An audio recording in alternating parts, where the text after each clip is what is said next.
Buenas tardes, sean bienvenidos a este programa especial de autores de historias del Departamento de Historia de la Universidad Nacional de Colombia. Este año se conmemoran los 100 años del Banco de la República de Colombia. Para conversar acerca de su creación, su funcionamiento inicial, la concepción de la moneda colombiana y su participación en los acontecimientos de finales de la década de 1920 y durante los años 30, tenemos como invitado al profesor Óscar Rodríguez Salazar. Óscar Rodríguez es economista y licenciado en Ciencia Política, doctor en Sociología y Economía, profesor emérito de la Universidad Nacional, profesor de la Universidad Externado e investigador de Historia Económica, de la Protección Social y de la Economía Institucional. El profesor Rodríguez, a propósito de la conmemoración de los 100 años de la creación del Banco de la República, ha dedicado su tiempo a una investigación muy especial que nos va a dejar muchos elementos de reflexión a estudiantes, académicos y a los ciudadanos, sobre los hechos ocurridos en el periodo de 1923 y 1938. La investigación, luego de 3 arduos años, se concreta en el libro La institución monetaria en la creación de la Banca Central, la organización del Banco de la República, el cual se publicará por la Universidad Externado de Colombia. Sobre este libro, sus orígenes y desarrollo estaremos conversando hoy.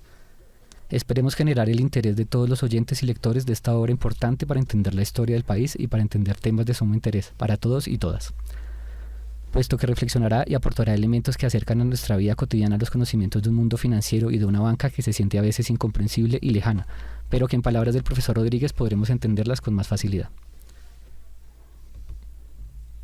Profesor, digamos que para empezar, ¿qué le parece si nos habla sobre las motivaciones que lo condujeron a iniciar la investigación y luego a la concepción y escritura del libro? Bueno, en primer lugar, agradecerle al programa Autores de Historia la posibilidad de divulgar este trabajo que me parece importante en esta coyuntura en la cual se cumple 100 años de fundado el Banco de la República. Tal vez algunos de ustedes han visto la propaganda que el banco ha lanzado por los medios de comunicación, reivindicando el papel que ha tenido en la sociedad. Tal vez ese tipo de propaganda no permite apreciar algunos problemas que tuvo el banco en su funcionamiento. Parece ser una institución ideal y una reconstrucción histórica puede apreciar realmente los aportes, los límites y las fallas que ha tenido el banco durante su funcionamiento. Entre las motivaciones que he tenido para hacer esta historia del banco, pues hago referencia a que ya desde hace algún tiempo he venido escribiendo sobre el problema del dinero y de la historia monetaria. Hago parte del grupo de protección social de la Universidad Nacional.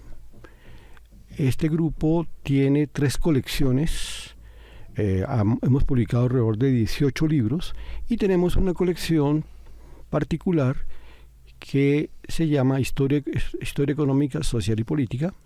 En esta colección he escrito algunos artículos.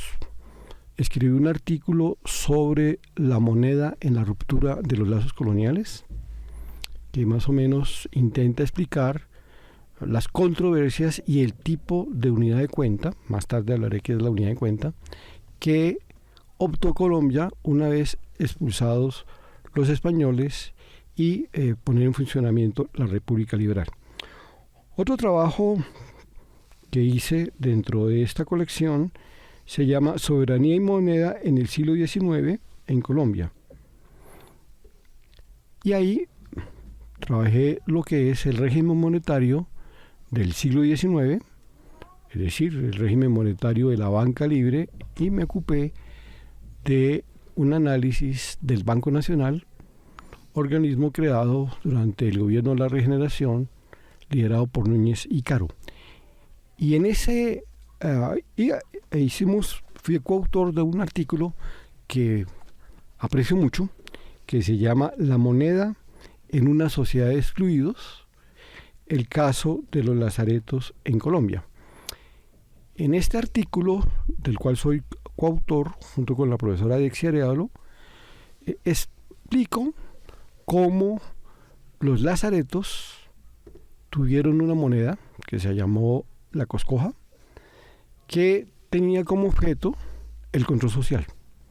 Entonces me parece que pues es un elemento que creo que es necesario señalar, dado que hay como una visión ortodoxa normal que la moneda cumple las funciones de unidad de cuenta, medio de cambio y almacén de valor, pero al estudiar la moneda en los lazaretos, pues se ve que más que esas tres funciones, lo que hace es control social en términos de evitar que la población enferma o la población que habitaba en Agua de Dios o en Cañodoro o en el lazareto de Santander saliera de ese gueto.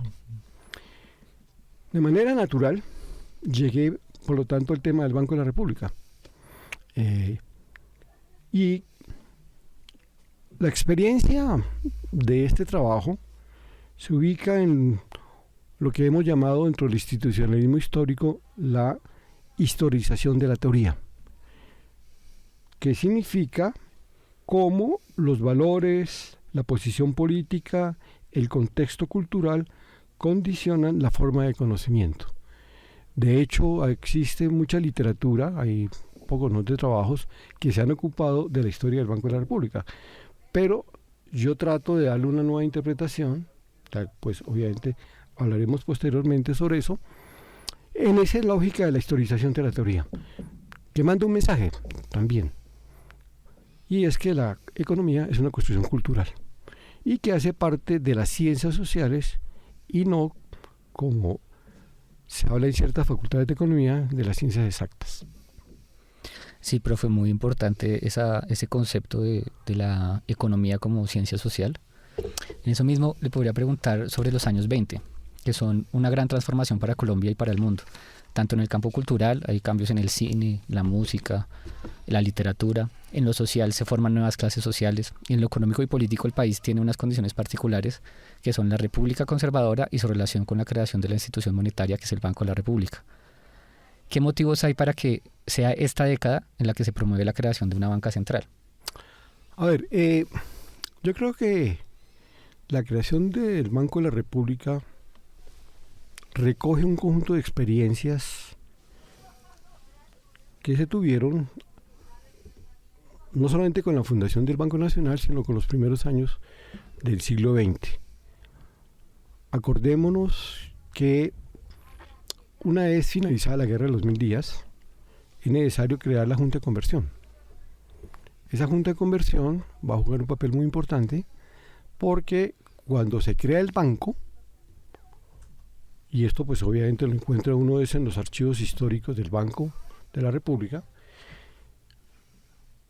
los documentos de la Junta de Conversión más los muebles, más el dinero que tenía la Junta, fue entregado al Banco de la República en 6 meses después que entró en funcionamiento, es decir, en diciembre de 1923. Entonces ese es un primer aspecto. Y en los años 20 ya se estaba discutiendo en Colombia la necesidad de formar una banca central que tuviese las características de un banco central. Es decir, para que un banco del Estado se considere como banca central, se requiere que ese banco cumpla 2 funciones. Ser prestamista de última instancia y manejar la información. Manejo de la información, pues eso es una responsabilidad de la superintendencia bancaria, que se crea también simultáneamente con el banco, y prestamista de última instancia en términos en que si hay algún problema de liquidez de un banco particular, se entre en ayuda de ese banco. Es importante señalar que la creación del Banco de la República, que fue asesorado por la misión Kemmerer, estaba prevista para que entrara en funcionamiento en diciembre del año de 1923. Pero en junio de ese año, se crea la crisis del banco más importante que tenía su lugar de funcionamiento en Bogotá, la Casa López, y por lo tanto, con la crisis de este banco, se genera un problema de desconfianza.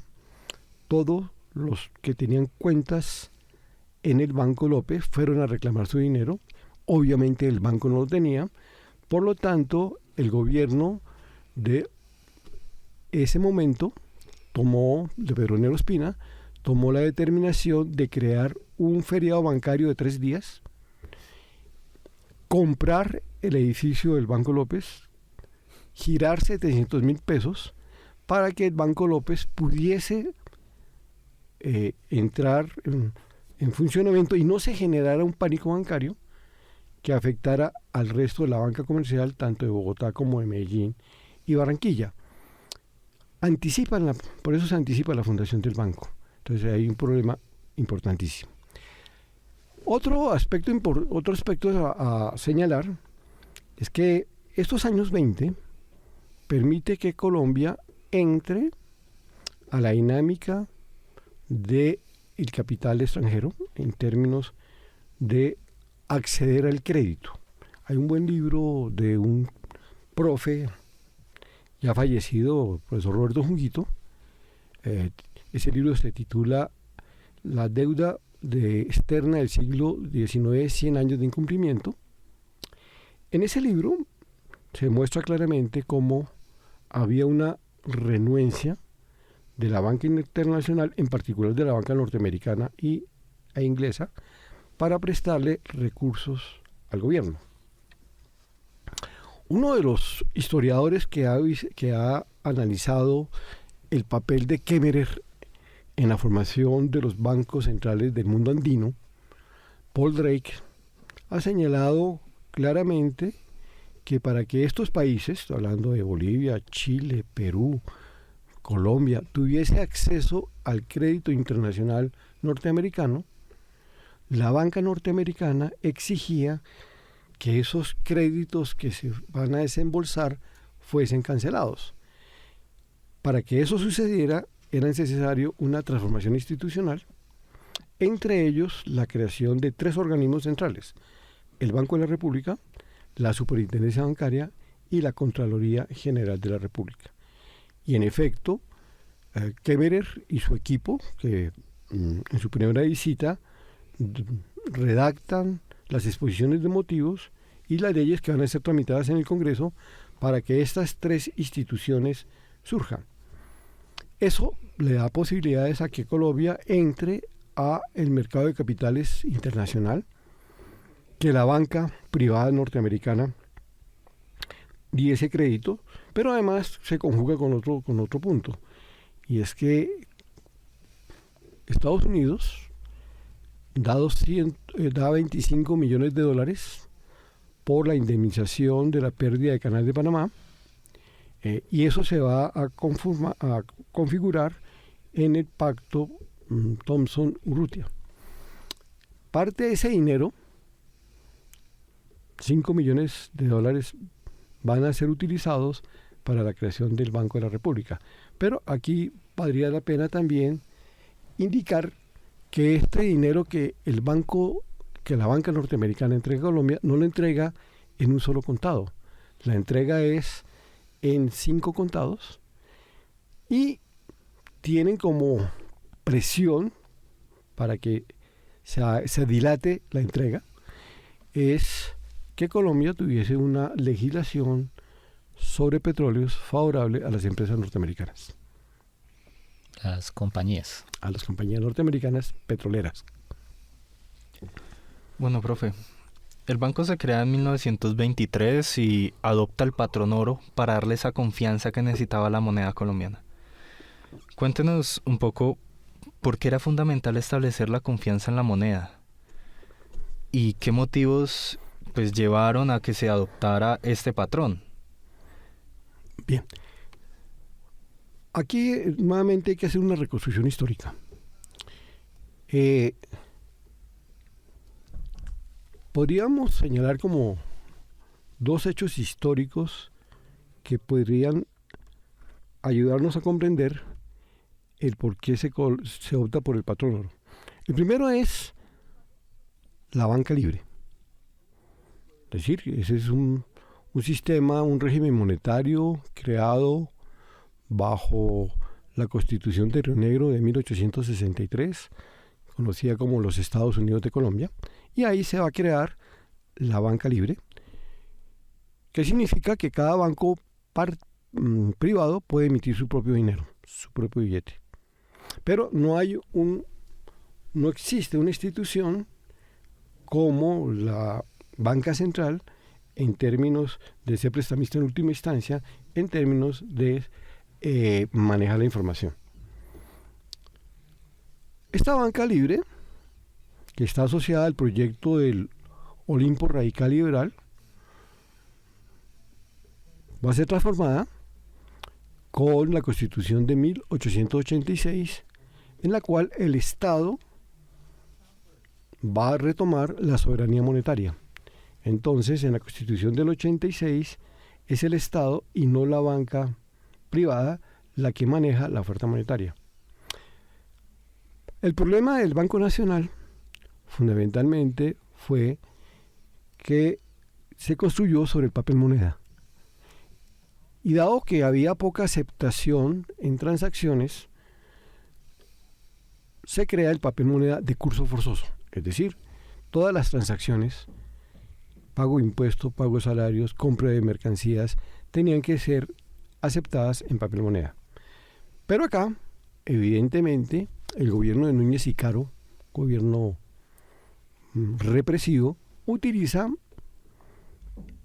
el Banco Nacional como un elemento para financiar el presupuesto público, que en términos de lo que significó la regeneración, pues era financiar la represión que hizo este movimiento frente al radicalismo liberal, frente a los movimientos sociales, y que va a desatar en la Guerra de los 1000 días. Entonces, hay un fantasma, que yo trabajo en el libro, sobre el papel moneda.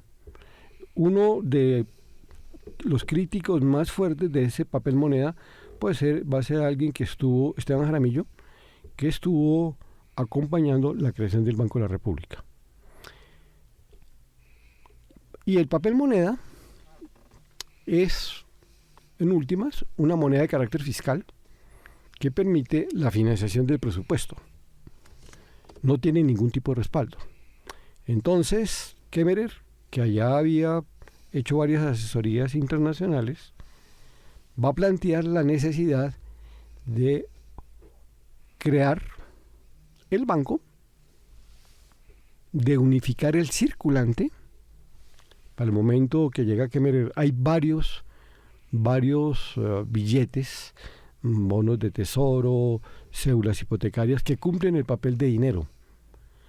Por lo tanto, una de las funciones del banco va a ser recoger todas estas especies monetarias y hacer un monopolio de la emisión, y ese monopolio de la emisión va a ser con base en el patrón oro, lo cual significa lo siguiente: si el Banco de la República emite un peso oro, ese peso tiene que estar respaldado en reservas metálicas, y eso significa que si una persona tiene un billete, por ejemplo, de 5 pesos y no quiere el billete, pero quiere el oro, pues va al banco privado o al Banco de la República y le tienen que devolver lo equivalente en oro de esos 5 pesos. Eso se llama la libre convertibilidad. Por lo tanto, con el patrón oro, de acuerdo a lo que había planteado Kemmerer, lo que se le da es una confianza a la moneda. Y además, para garantizar esa confianza, hay un encaje, es decir, el dinero que guarda el banco para respaldar los billetes que están en circulación es del orden del 60%, de tal manera que eso le da una confianza a aquellas personas que tienen como dinero un billete del Banco de la República. Y hay, pues, una cosa que se deriva de esto es que efectivamente La confianza sobre la moneda está asociada con las reservas metálicas del banco. Por eso el encaje del 60%. Quería retomar sus palabras casi que al inicio de esta conversación. Usted presentaba que el banco tenía dos funciones como banca central, ¿no? Como este banco de emisión que se crea en el 23. Una era manejar la información y el otro era servir como prestamista de última instancia. En el libro pues se contempla que esto es para anticiparse a las crisis bancarias, pero pues sabemos que en 1929 tiene lugar la crisis que se llama normalmente o coloquialmente la Gran Depresión. Quería saber, pues bueno, antes de la creación del banco, ¿sobre quién recaía esta responsabilidad de manejar la información o servir de prestamista? No. Y pues si es posible saber qué medidas o cómo era que actuaba el banco ante una crisis. Precisamente. Entonces, son dos momentos diferentes. Uno es las acciones de los bancos antes de la creación del Banco de la República. Y otra es las acciones de la banca privada después de la fundación del Banco de la República. En los archivos que tiene el Banco de la República, los archivos históricos, vale pues la pena anotar acá que esta investigación fue hecha con base en las lecturas de las actas de la Junta Directiva del Banco de la República. Eso está en la web, leyendo las revistas del banco, está en la web, memorias de los ministros de ese periodo, la prensa, etcétera. Cuando uno mira las actas del Banco de la República que están en la web, parten del año 1928 en adelante. Las actas de 1923 a 1928 están en el archivo histórico del Banco de la República. Entonces, hay una limitante. Pues yo accedí a este archivo y en este archivo, que ha sido poco explotado, están las actas de la Junta de Conversión, la que se crea hacia 1905. En esa Junta de Conversión hay una función de vigilancia de los bancos, pero la banca privada no es muy dada a mostrarle la información al banco, a la Junta de Conversión. Entonces, realmente no hay un sustento de saber elementos fundamentales para que el sistema bancario funcione. Por ejemplo, que no haya autopréstamos. Por ejemplo, que se respete el encaje bancario, que se tengan los libros de contabilidad. Y eso muestran las actas de la Junta de Conversión. Y antes de la fundación del banco esa función era muy débil y casi inexistente. Con la fundación del Banco de la República y de la Superintendencia Bancaria ya se volvió un elemento de carácter obligatorio que la información, la manera como se distribuye el portafolio, los créditos que se dan, a esa tenga acceso un organismo estatal como es la Superintendencia Bancaria. Ahora bien, me han preguntado sobre el problema de la crisis del 29. Bien, hay algo que creo que es un aporte historiográfico a el análisis de esta coyuntura. Por lo siguiente, la crisis del 29, que realmente va desde el 29 a 1933, ¿sí?, va a ser atacada con el banco con lo que en economía llamamos políticas procíclicas. Es decir, una política procíclica significa que se profundiza la crisis. Una política anticíclica significa que se toman medidas para la recuperación de la economía. El Banco de la República, su junta directiva, realmente tomó unas medidas equivocadas. Uno, subir la tasa de descuento 2, mantener un encaje bancario del 60%. Y 3, limitar el crédito que debía dar el gobierno. Eso necesariamente profundizó la crisis. En el libro se demuestra cómo esa política procíclica va a contribuir a acentuar la crisis, es decir, contribuye a que no haya financiación para los proyectos de inversión, a generar desempleo, a caída de los salarios, etcétera, que a la postre, junto con la movilización social, significó la caída de la República Liberal. Es decir, la actuación del banco en esta primera fase tiene efectos de la caída del gobierno de la República Liberal. Es decir, el último gobierno de Miguel Abadía Méndez, y que se perfile en el panorama político el gobierno de Olaya Herrera, que hará parte de la Segunda República Liberal. Esto va a cambiar posteriormente, y esa política procíclica se va a convertir en una política anticíclica, donde el banco va a jugar un papel importante. Pero vale la pena notar, cuando el banco comete ese error de profundizar la crisis, pues hay debates en la prensa, en el Congreso, la radio, que servía en ese momento como elemento central de comunicación, en que comienza a cuestionarse el banco.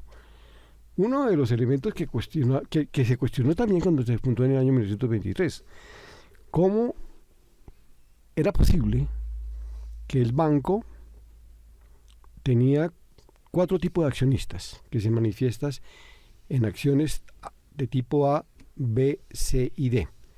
Las acciones de tipo A eran propiedad del gobierno, que aportó el 50% del capital. Las acciones de tipo B eran de propiedad de la Banca Comercial Nacional. Las acciones de tipo C eran de propiedad de la banca extranjera que estaba en el país, y las acciones de tipo D eran de particulares. Entonces, cuando se funda el banco, la gente se pregunta, ¿pero cómo así? Que la mayoría del capital es del Estado, pero su representación en la Junta Directiva no es mayoritaria. Uno de los que se opone a la fundación del banco, pues es obviamente la familia López, en particular Eduardo López Pumarejo, hermano del futuro presidente Alfonso López Pumarejo, y Luis Jiménez López, por ejemplo. Hay un texto muy interesante de este autor que se llama El Banco contra los Intereses, el Banco de la República contra los Intereses Nacionales, y en el 29 se comienzan a tramitar proyectos para cambiarle la naturaleza jurídica del banco, es decir, volver un banco estatal. Entonces hay una amenaza real. Kemmerer viene, hace una segunda visita y va a comenzar, sin abandonar el patrón oro, a decir que hay que modificar parte de las políticas monetarias, entre ellos la reducción del encaje bancario, otro muy importante, la disminución de la tasa de descuento, y la tercera, que el banco le dé crédito tanto al Estado como a particulares. Entonces el banco cambia de libreto y el banco va a darle un crédito significativo al gobierno, va a permitir que funcionen los almacenes generales de depósito y baja su tasa de descuento. Y acá hay un aspecto que debe resaltarse: hay una reforma al banco, donde se cambia la junta directiva del banco y se le va a dar participación a gremios, como el caso de la Federación de Cafeteros, de FENALCO. Se le da un mayor papel protagónico al Estado, y el banco, efectivamente, se podría hablar posteriormente de eso, va a tener un papel muy activo en crédito al gobierno que permite la recuperación económica. Sí, profe, esto me parece que es muy relevante para nuestros oyentes porque pues en este momento actual pues hay una serie de críticas hacia el banco o la coyuntura, hay una crisis económica mundial desde 2008 y otra que probablemente se avecina.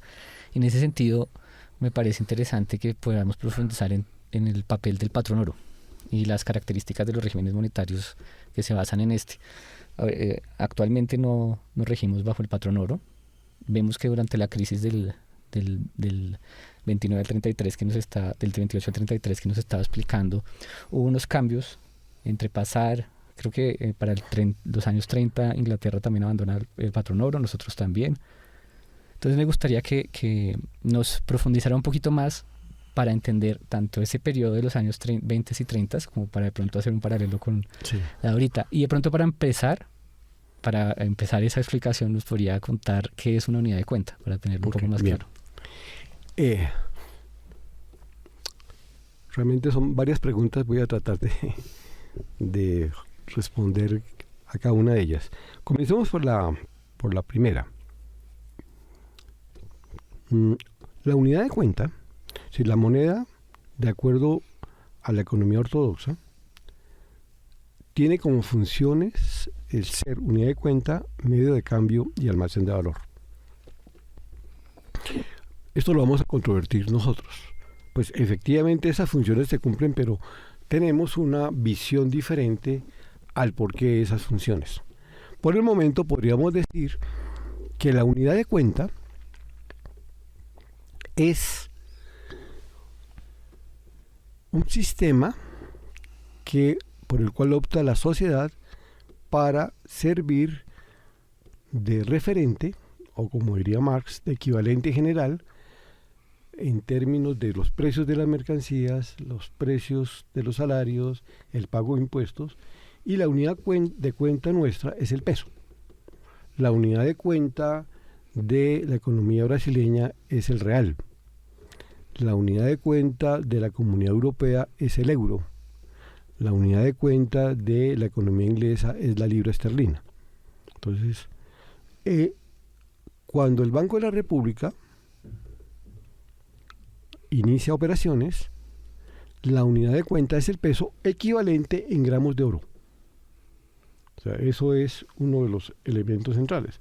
Es decir, el respaldo del billete es por la cantidad de oro que tiene consignado en el papel y al cual por la libre convertibilidad tiene acceso las personas que tienen dinero del banco. Bien, eso es uno de los puntos. El segundo que se me olvidó mencionar es que en la crisis del 29 y 2 años más tarde, Colombia abandona el patrón oro. Pero así lo hacen muchos países. Lo hace Inglaterra, lo hace Francia, lo hace en Estados Unidos y se va a la moneda de carácter autorreferencial. La moneda de carácter autorreferencial significa que es una moneda fiduciaria cuya legitimidad está asociada al régimen monetario. En últimas, al Estado mismo. No tiene como respaldo una cantidad de metálico, ya sea oro, ya sea plata. Entonces, este paso de la moneda autorreferencial en el caso colombiano, pues evidentemente iba en contra de las recomendaciones tanto de la primera como de la segunda avenida de la misión Kemmerer. El abandono del patrón oro estuvo acompañado de algo que se me olvidó mencionar en la pregunta anterior y fue el control de cambios. Muy importante el control de cambios. Y ese control de cambios estaba asociado con tener y garantizar las reservas metálicas que manejaba el banco. Bien, ¿qué entendemos por control de cambios para un público que tal vez no se meta en esta temática? Por control de cambio entendemos que todo dólar que se origina producto de las exportaciones colombianas, que para la época fundamentalmente era café y algo de petróleo, tiene que ser depositado en el Banco de la República. Y todo dólar que se necesite para importar maquinaria o bienes de consumo tiene que ser comprado al Banco de la República. Entonces, en últimas, por lo tanto, el banco fija la tasa de cambio. $1 vale 1.10 pesos. Y en general, dada los efectos de la crisis, las solicitudes para la compra de dólares para traer importaciones fueron muy limitadas. Esta medida se tomó fundamentalmente para defender la unidad de cuenta, porque como mencioné anteriormente, la unidad de cuenta, que es el peso colombiano, que tiene una expresión en oro, si las reservas metálicas del banco disminuyen, hay una pérdida de confianza sobre la moneda. Entonces la gente va a pedirle a los bancos que le den su dinero, pero los bancos ese dinero lo tienen prestado. Entonces se pone como elemento central de política monetaria la defensa de las reservas monetarias. En el libro pues yo tengo las fluctuaciones semanales del movimiento de las reservas monetarias. Pero aquí viene otro elemento que yo creo que es algo que aporta este libro a la historiografía económica. El control de cambios, como lo he mencionado, tiene como finalidad última defender las reservas metálicas. Por lo tanto, al haber ese control de cambios y una política de reforma arancelaria, hay la posibilidad de profundizar el desarrollo industrial. Es decir, se está dando una interpretación monetaria a el análisis del proceso de industrialización en Colombia. Bien, tercera parte de la pregunta, que fue bastante extensa. En la tercera parte de la pregunta, creo que valdría la pena rescatar algunos elementos para la actual coyuntura.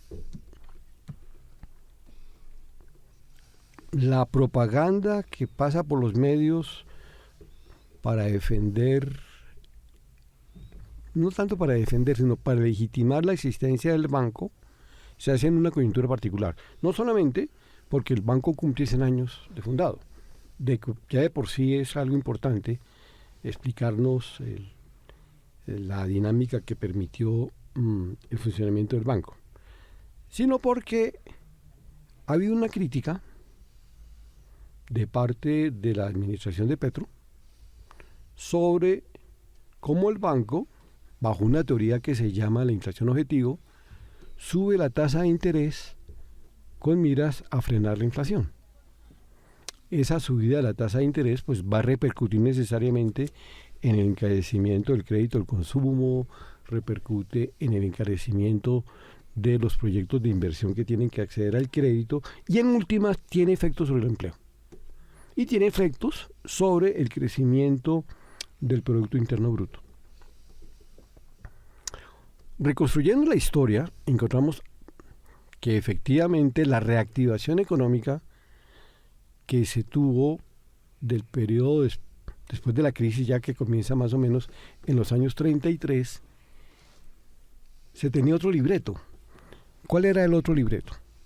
El otro libreto era, uno, crédito que el Banco de la República le dio al gobierno, un primer desembolso de 14 millones de pesos, para que el gobierno pudiese generar un plan de obras públicas y poder recuperar la economía. Ahora, ese crédito fue respaldado por que el gobierno, por contrato que hace con el banco, le cede la administración de las salinas de sal terrestres, no las marítimas, las terrestres. Entonces, el banco comienza a ser el administrador de las salinas. En el libro tengo un capítulo que se llama El banco se comporta como un empresario capitalista. Si ustedes han ido a la mina de sal que está en Zipaquirá, pues ahí hay una cantidad de alusiones a que fue al papel del banco en el funcionamiento de las salinas. Entonces, el banco recibía los recursos, las utilidades que daba la explotación de las salinas y amortizaba la deuda. Entonces, hubo respaldo a la deuda. Eso fue uno de los primeros puntos. Hay otro que me parece muy interesante. Necesariamente, una política como la que tiene actualmente el banco de controlar la inflación, cuyo sistema de creencias, como lo diría el institucionalismo histórico, es la inflación objetivo, necesariamente afecta el nivel de endeudamiento de los agentes económicos. Y ese fue el panorama que se vio en la economía colombiana hacia los años 31, 32. El panorama fue el siguiente. La crisis, la Gran Depresión, se caracteriza por una caída de precios, que es diferente a una situación de inflación. Esa caída de precios produjo una situación bastante complicada para los agentes económicos. A ponerles, y eso lo señalaba muy bien Carlos Lleras Restrepo cuando publica un libro que se llama Borradores de la República Liberal. Y era el siguiente. El banco le daba un crédito a un ganadero. Un crédito, digamos, de 1.000 pesos. El ganadero respaldaba el crédito a través del ganado que tenía. Pero resulta que cuando el ganado pierde precio, el ganado que respaldaba el crédito no cancelaba el crédito, porque pues ya no sé, los 1.000 pesos. Pero en el campo hipotecario era gravísimo. Se había pedido un crédito hipotecario para la compra de una casa. No había ese boom de apartamentos. Para la compra de la casa, ese crédito hipotecario se respaldaba con el valor de la casa, pero resulta que la casa había perdido precio. Entonces, el banco, pues podría uno hacer un símil con la crisis del UPAC, pues, pero por el momento podríamos decir que los bancos no podían recuperar el crédito porque las mercancías o los bienes inmuebles que respaldaban el crédito pues habían caído de precios. Por lo tanto, había una situación de carencia de pagos de la deuda, un problema de los bancos privados. ¿Y qué hace el gobierno? Crea instituciones para financiar la deuda y le da, a través de bonos de deuda pública, crea el Banco Central Hipotecario, por ejemplo, el origen del Banco Central Hipotecario, de tal manera que solventaba las deudas de los particulares y ayudaba a los bancos a que no entraran en crisis por la parte de liquidez en el pago de las deudas. Hay otro punto importante, pues uno puede mirar, bueno, esa historia de la recuperación económica pues puede dar luces para lo que se podría hacer en la actualidad. Pero hay otro punto que está en términos de la recuperación, es la guerra con el Perú. Si la guerra con el Perú permite créditos que el banco tiene que dar al gobierno para la defensa nacional y que va a impactar regionalmente el lugar geográfico donde se está poniendo la guerra de Perú, que pues es fundamental Leticia. Otra manera mediante el cual el banco logró a la recuperación de la economía, en el libro lo titulo Las conmemoraciones, otra forma de acceder a la financiación de la deuda pública, y era, por ejemplo, la conmemoración de la celebración de Bogotá.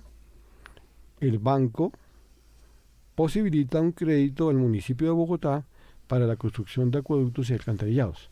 Lo mismo hace con el caso de Cali. Entonces hay un papel activo del banco, sin pasar por los bancos comerciales, para incidir en la recuperación económica, que significaba la creación de empleo, mejores calidades de vida y otro tipo de situación. Y bueno, profesor, entonces, recapitulando un poco, en el momento que se enfrentan la crisis del 29 hay dos etapas. Una etapa que usted ha definido como de medidas procíclicas y una etapa contracíclica. De ahí en adelante el banco tiene una participación más activa a través de la financiación de la deuda pública interna del país.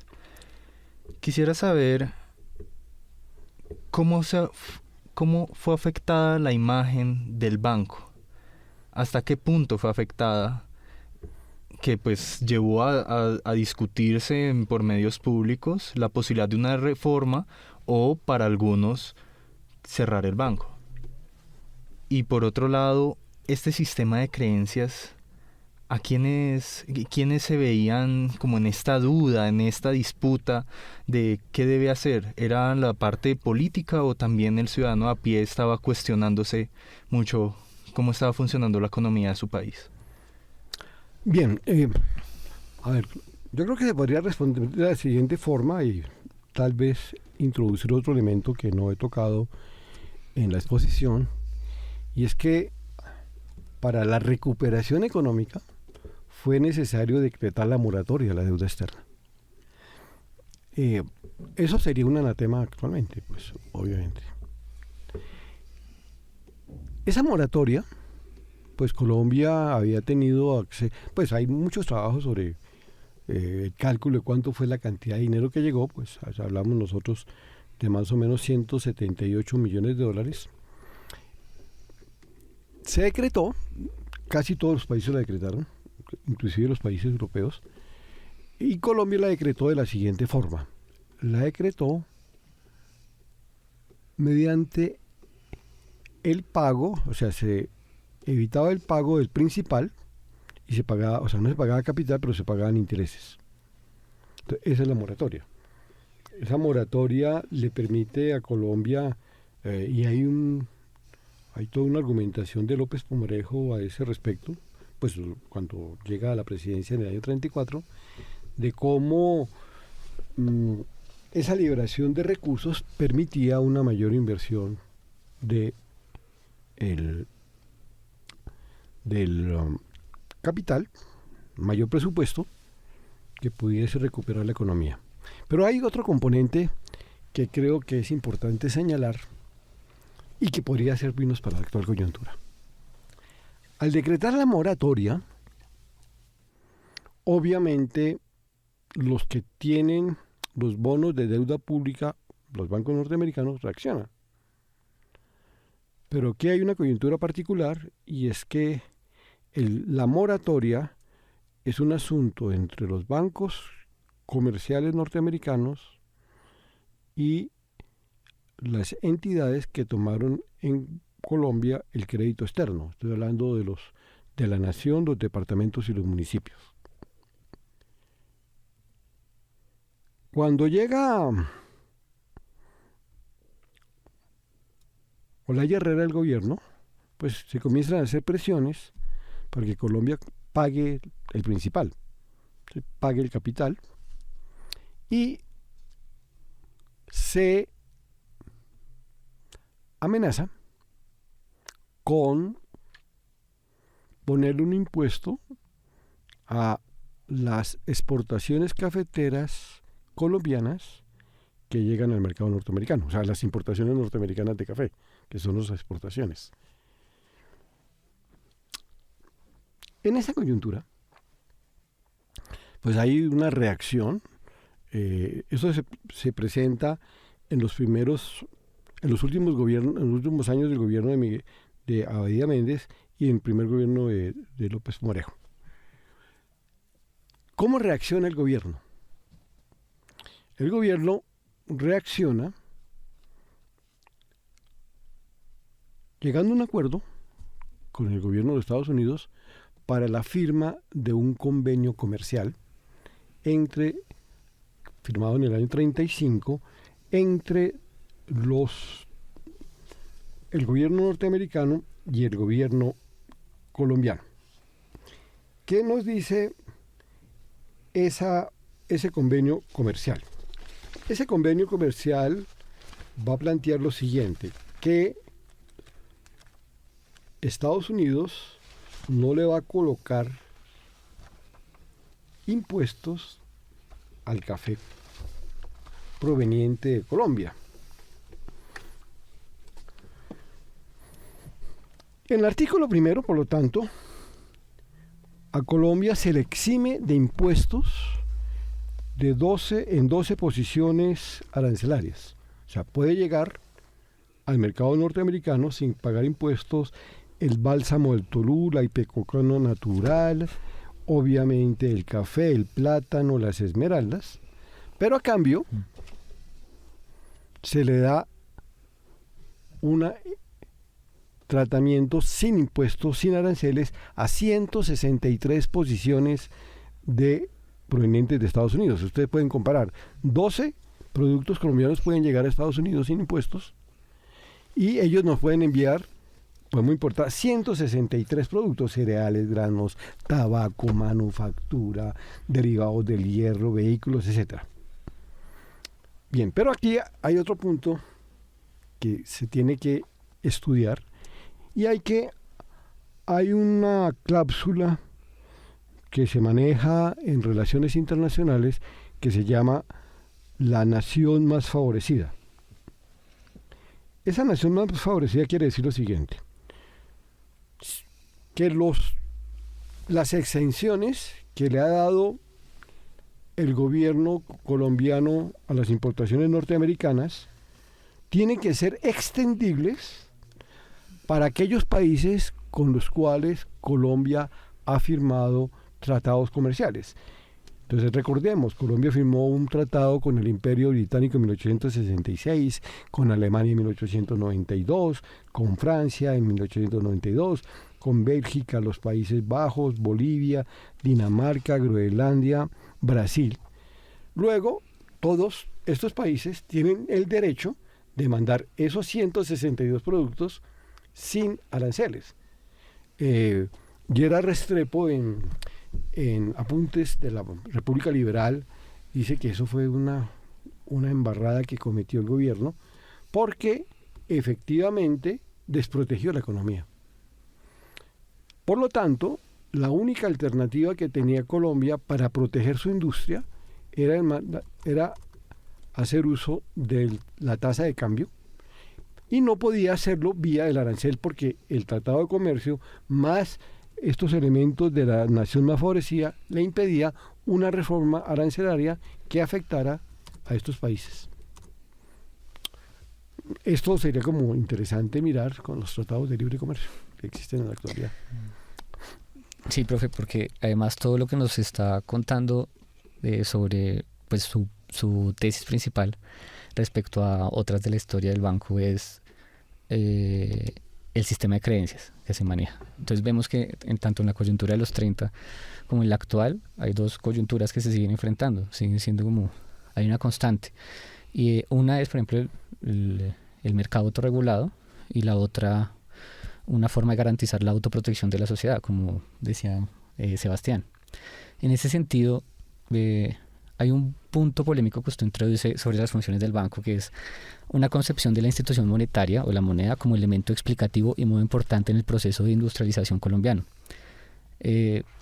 Ya nos nombraba ahorita como Carlos Lleras se arrepentía de haber apoyado este tratado desigual, pero nos interesaría escuchar, por ejemplo, también sobre cómo se podría hacer ahorita, cómo la institución monetaria puede apoyar una industrialización, una reindustrialización del país, como se hizo en los años 30.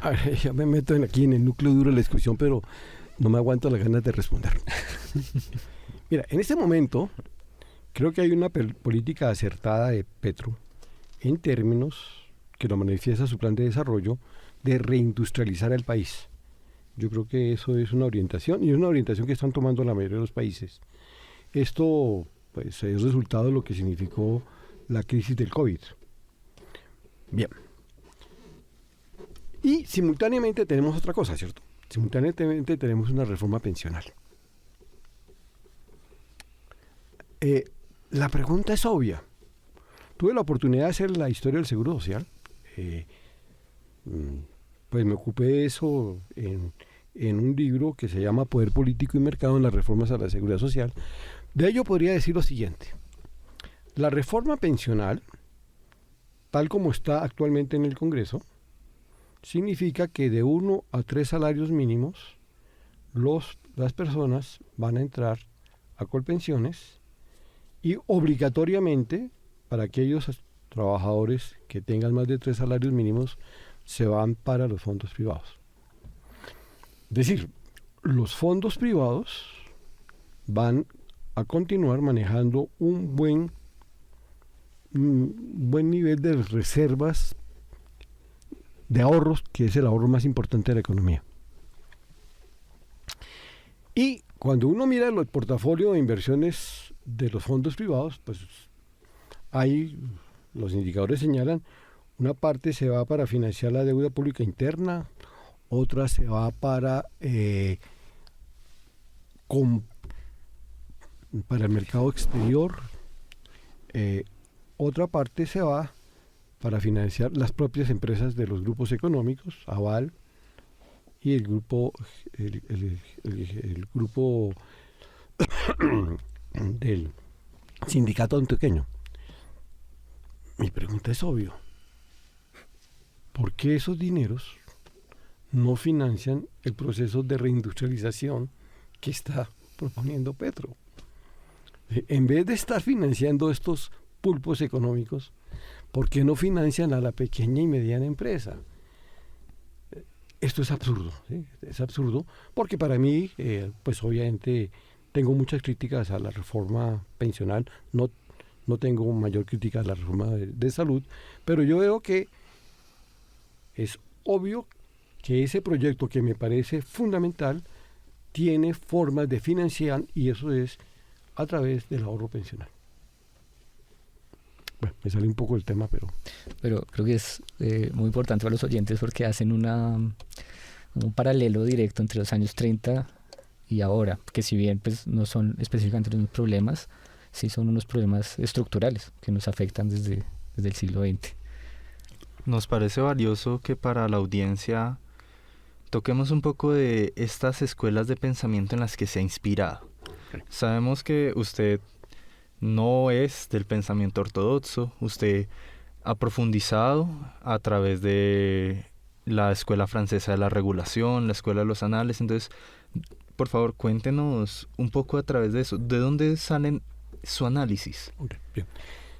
Yo creo que pues hay una cantidad de trabajos valiosos que han hecho un conjunto de historiadores económicos sobre el banco. Pero para mí esos trabajos tienen un sesgo, y es que tienen una concepción teleológica, en el siguiente sentido: es tener un programa de investigación que me permita hacer la reconstrucción histórica para justificar la independencia del banco tal como existe actualmente. Entonces, tiene una cierta intencionalidad. En el libro pues aclaro qué es esto de la concepción teleológica y los problemas que hay. En general, es parte del rigor de los historiadores, independientemente de su posición teórica, pues ir a las fuentes primarias. Sí. Cosa que yo hice también, pero me llamaba la atención lo siguiente. Me llamaba la atención que los estudios que yo he catalogado como la historia oficial del banco ponen como uno de los grandes méritos de la institución que fue una institución de carácter apolítico, neutral, y que a eso se debió su éxito, o ha habido su éxito. Cuando yo leo las actas, o los informes de la Junta Directiva, o la revista del banco, encuentro cosas que seguramente los otros colegas también vieron, pero por su concepción teórica ignoraron. Y es la participación de la Junta Directiva del banco dentro de las redes políticas que había en ese entonces. Señalo, Félix Salazar, uno de los gerentes, miembro activo del Partido Conservador. Por ejemplo, Julio Caro, gerente del banco durante 20 años, hijo de Miguel Antonio Caro, con redes políticas dentro del Partido Conservador. Discusiones al interior de la junta directiva que quedaban reflejadas en las actas sobre si se le extendía el permiso a un gerente de la seccional de Cali porque estaba actuando como político en la Cámara y que eso le servía al banco. Es decir, el éxito del banco no fue su neutralidad política. El éxito del banco fue precisamente tener apoyo en las redes políticas y particularmente cuando nace del Partido Conservador. Otro elemento. Leo las editoriales de algunas revistas del banco y en esas editoriales hay una condena y una justificación de cosas injustificables en ese momento. Por ejemplo, la masacre de las bananeras. Por ejemplo, la represión al movimiento estudiantil, a las huelgas, justificándola en términos que eran medidas que eran necesarias tomar. Entonces ahí hay realmente es una militancia de parte de los miembros de la Junta Directiva y hay muchos ejemplos que se podrían ilustrar con esto. Y cuando llega los representantes de la Federación de Cafeteros, es decir, Ospina Pérez, que era miembro activo y presidente del directorio conservador. Entonces, no creo que se pueda ocultar eso haciendo una lectura de las actas. Ahora bien, ¿por qué a mí me guiaba otro tipo de concepción? Hay un elemento que quiero señalar que es lo que está detrás de esta reflexión teórica, que es el programa de investigación. Los trabajos de la Escuela Francesa de la Regulación, nosotros hemos tenido la oportunidad de publicar varios. Por ejemplo, nosotros publicamos La moneda develada por su crisis, en nuestra colección fue el segundo tomo, La moneda develada por su crisis, cuyo editor es el profesor Bruno Teret, va a tener un conjunto de artículos de regulacionistas que tienen como objeto estudiar las crisis monetarias. Tuve la oportunidad de escribir en ese artículo junto con la profesora Dexia Arevalo sobre las crisis monetarias en economía preindustriales. Esta escuela parte de lo siguiente, parte de que la moneda se construye sobre la deuda, la confianza y la soberanía. Por lo tanto, pues me podría extender, pero quería decir como varias cositas, porque efectivamente nos podríamos tomar mucho tiempo. Oye, se puede. Okay. Hablemos de la moneda ligada a la soberanía. En los trabajos de Aguieta, o en los trabajos de Boyer, y evidentemente en los trabajos de Bruno Teret, se reconoce que la moneda es, comillas, un animal político. ¿Por qué nosotros tenemos una banca, un régimen monetario basado en la banca central, Banco de la República Autónomo e Independiente? Porque fue una decisión política de la Constitución del 91. Sí, ya conociendo la minucia, la historia, es como siendo gerente del banco Francisco Ortega, la tecnocracia del banco fue asesorar a cada uno de los parlamentarios para que eso quedara consignado dentro de la Constitución del 91. Entonces, analizar la manera como se crea la banca autónoma independiente implica hacer un análisis de economía política de quiénes fueron los representantes o los constituyentes que llegaron a la Constitución del 91 y los intereses que defendían. Hacer un análisis de economía política de cómo resultó esto. Entonces, cuando nosotros decimos que la moneda es deuda, soberanía y confianza, cuando lo metemos con la soberanía, decimos que la moneda, además de ser de un bien público, tiene conflictos restributivos. Es decir, una decisión monetaria no es neutra frente al conjunto de la población, afecta a unos y perjudica a otros. Es decir, hay un problema de conformación y pues también podemos reconstruir la historia. Pues la banca libre fue algo que se tomó en la Constitución de Río Negro, el banco El Banco Nacional fue producto de la Constitución del 86 y esas decisiones han sido decisiones de carácter político. Quiero señalar otro punto importante. Si uno lee, por ejemplo, el libro de los 90 años del banco, que fue publicado hace 10 años, donde está Darío Uribe, pues está Salomón, está un conjunto de historiadores. Hay un reconocimiento, pues, y hubo Antonio Hernández Gamarra, que llegó a ser codirector y Contralor General de la República, y es señalar que el funcionamiento del sistema monetario se basa en la confianza. Nosotros hablamos de confianza, pero tenemos una diferencia sustancial de la manera como estos economistas entienden la confianza de la moneda. Para nosotros, la confianza tiene 3 niveles. Hay una confianza metódica, una confianza jerárquica y una confianza ética. La confianza metódica es la confianza que se tiene en las transacciones ordinarias. Cuando yo tengo dinero y sé que voy a a comprar mercado y me lo van a aceptar, ¿sí? La confianza jerárquica es la que politiza la moneda, cosa que esta gente no asume. Y es que esa confianza jerárquica fundamentalmente está asociada con el régimen monetario, pero es que el régimen monetario es una decisión política que toma el Estado en una coyuntura particular. Entonces la confianza jerárquica hace referencia a el componente político de la moneda.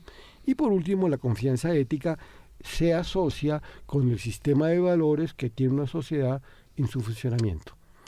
Este tipo de manera de ver el asunto, pero además si uno lee La moneda develada por su crisis,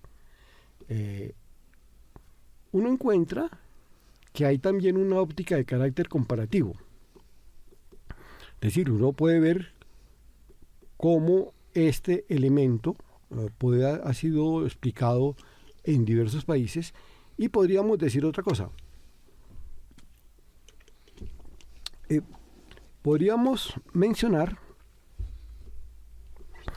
el aporte de Anales.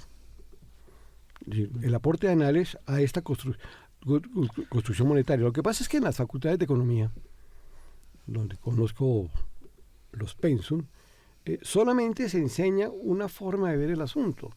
Eso nosotros le llamamos pensamiento único.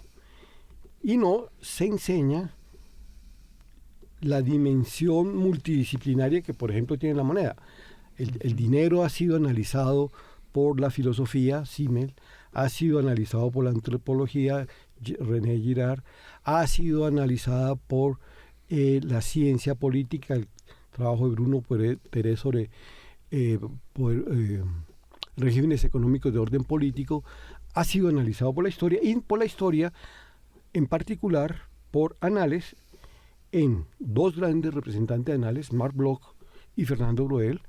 En el caso de Braudel, en su libro, en su segunda gran obra, Civilización Material, Economía y Capitalismo, Braudel nos enseña cómo existe 3 tipos de moneda.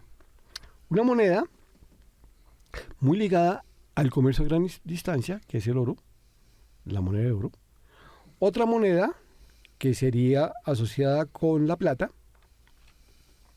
que es una moneda que transcurre en el mercado interno, y una tercera moneda que es para las transacciones fraccionarias, que es moneda de vellón o moneda de níquel. Entonces hay una estructura dentro de estos regímenes monetarios analizados por Fernando Braudel, de acuerdo a la concepción que él tiene sobre el capitalismo y que está manifestada en su obra.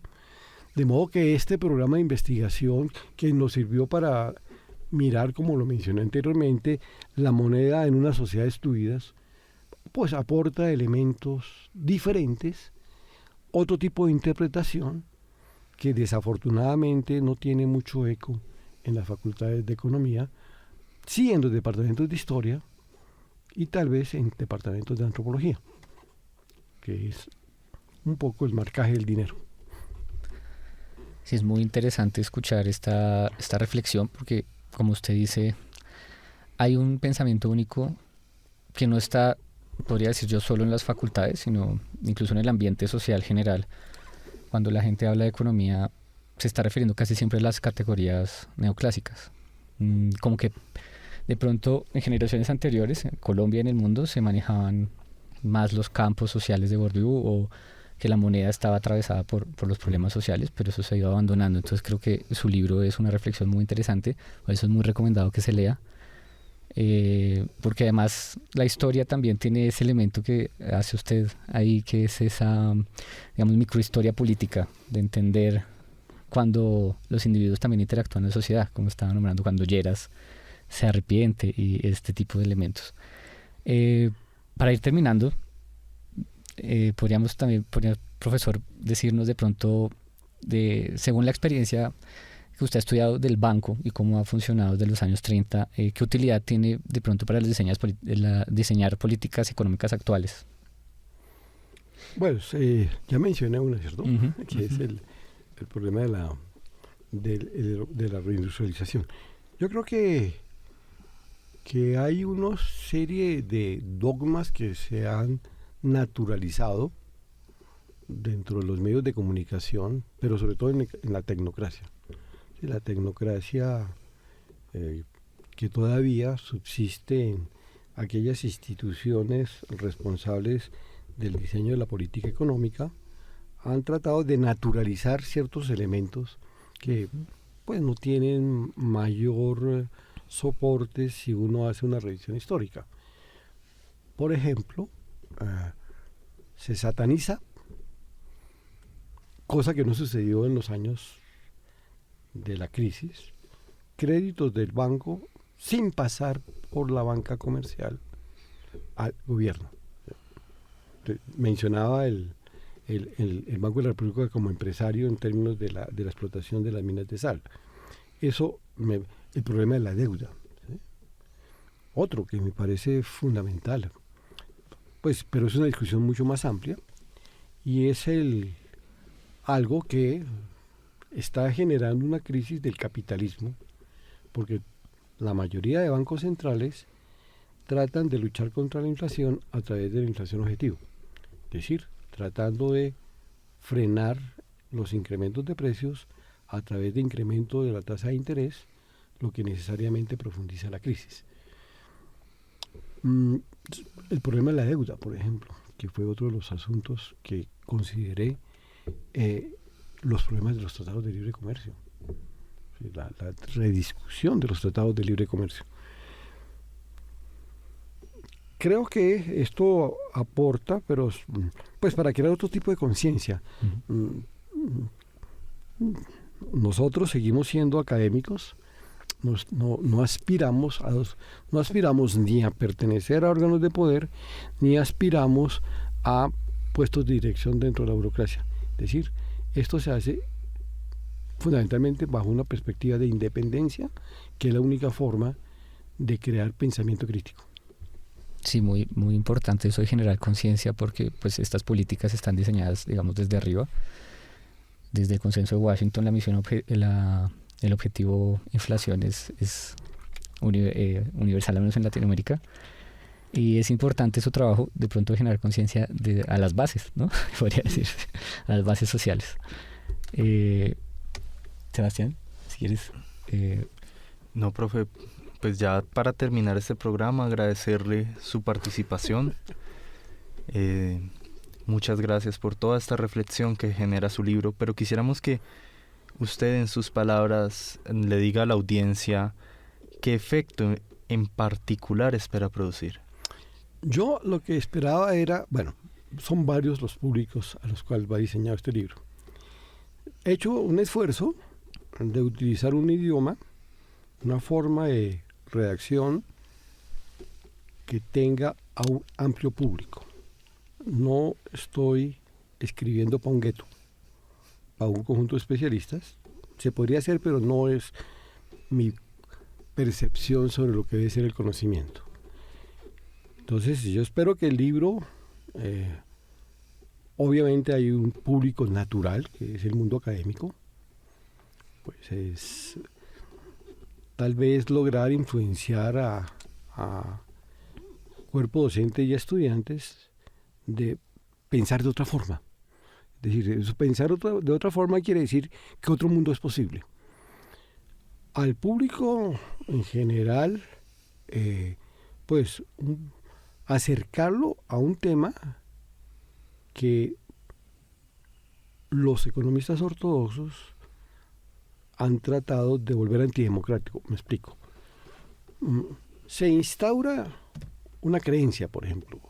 Entre otras cosas, cuando yo leo la revista Cambio, con la cual pues simpatizo con algunos de los artículos, encuentro que los expertos que se llaman, que participan en estos debates, lo que están repitiendo es un conjunto de dogmas que aprendieron en algunas universidades o que utilizan dentro de su lógica de la sobrevivencia. Tales como, por ejemplo, leía hace poquito sobre las reformas laborales, citando a uno de los expertos, Juan Carlos Echeverry, en que sostenía que hay una evidencia empírica sobre cómo los incrementos salariales afectan el nivel de empleo para descalificar la reforma laboral. Obviamente hay sobre ese, por ejemplo, sobre esa afirmación de este exministro, primero, discusiones de carácter teórico. Y esas discusiones de carácter teórico demuestran, como lo mostró Keynes en el capítulo 18 de la teoría general, que la generación de empleo no está por la reducción del salario. La reducción la generación de empleo fundamentalmente depende de la rentabilidad, del nivel de la tasa de interés, de la capacidad de ahorro de una economía. Pero empíricamente hemos demostrado, por ejemplo, y lo demostré en algún artículo que publiqué, que la disminución de los parafiscales, por ejemplo, del pago de los aportes patronales al sistema de salud, que fueron suprimidos por el gobierno de Santos, ahora lo hace es el presupuesto de la nación paga ese aporte que antes pagaban los patronos. La justificación era que con ello se disminuían los costos laborales y se generaban empleo. Pues es muy sencillo, coge uno un periodo en lo que es la afiliación al régimen contributivo y se da cuenta que esa medida en un lapso de 3 años solamente generó 200.000 empleos, pero el costo de la medida, es decir, el esfuerzo fiscal que tuvo que hacer el Estado para pagar la ausencia de los aportes patronales, fue equivalente a que se hubiera dado 1 millón de licencias de maternidad a las mujeres afiliadas al régimen subsidiado. Entonces hay una cantidad de elementos que se naturalizan. Y a mí me parece que pertenezco a una asociación de economistas críticos que trabajos como estos, como el que acabo de hacer, da otra perspectiva, controvierte con el sistema de creencias actualmente, y me parece pues que a la larga tal vez los estudiantes y el medio académico tome conciencia de lo que les enseñan, porque les enseñan son dogmas. Sí, quizás suma una conciencia crítica. Profe, ya para terminar, en estos últimos 10 minutos, se me ocurre una pregunta, pues para usted en especial, que experto en la génesis y el desarrollo del banco, ¿cuál cree usted, así de manera sintética y especulativa, que será el futuro? A ver, el problema fundamentalmente es un problema de correlación de fuerzas sociales. ¿Sí? Es decir, lo observamos en la actual coyuntura. Petro no puede pasar sus reformas porque la correlación de fuerzas parlamentarias no le sirven. Pues además de problemas internos que ha tenido dentro del pacto histórico, pues porque no se puede ignorar esto. Yo creo que una nueva forma de mirar el problema del dinero de cambiar el régimen monetario, pues está asociada con esa correlación de fuerzas sociales. Mientras llega esta derecha que tenemos en el país, que realmente es preocupante, pues, el sistema va a ser el mismo. En un escenario de economía política diferente, pues ciertos dogmas que se han introducido en la Constitución del 91 pueden ser modificados. Pero como digo, como la moneda está ligada a la soberanía, esas son decisiones de carácter político, porque la moneda es un animal político. Muy buena reflexión final, porque moviliza a la gente a volver a la política, a entender la economía. No, ya otra cosa, ¿cierto? Es que lo que uno encuentra en este momento es ese legado del neoliberalismo, que además de ser una política económica, generó una cultura. Entonces, cuando uno se mete, por ejemplo, con la reforma de la salud, hay ese sistema de creencias que todo lo público es corrupto, mientras que todo lo privado es eficiente y transparente. Pero, ojo, el cierre de las EPS, las intervenciones, el caso de Paracino, eso fue del dominio privado. Entonces, pero se monta el discurso de cómo volver al viejo seguro social es una cosa que no le conviene al país, porque es la politización del sistema, olvidando estos 30 últimos años de la experiencia de estas intermediarias rentistas que se dan en el campo de la salud. Esa sería los buenos consejos del profesor sobre el futuro económico. Profesor, muchas gracias por habernos acompañado. Por la invitación. Me encanta participar en esta sauna. Sí, le decimos a los oyentes que en la cabina hace bastante calor, pero acá estamos bien. Cayó un buen sol de la tarde. Estuvo chévere. Sebastián, ¿algunas?